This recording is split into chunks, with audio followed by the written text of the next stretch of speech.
Nuvoton's AR and VR solution, the M482 series. The world of augmented reality and virtual reality is expanding at an unprecedented pace, with applications in healthcare, digital content, education, and more. According to Report Ocean, the AR and VR market size is expected to reach $453.5 billion by 2030.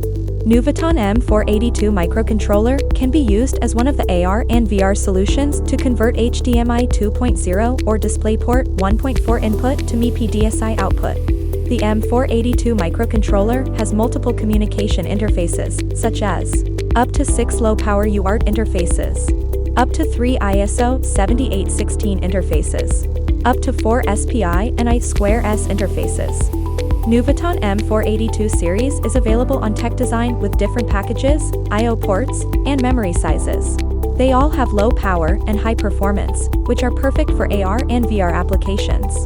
Now visit Nuvoton store at TECHDesign.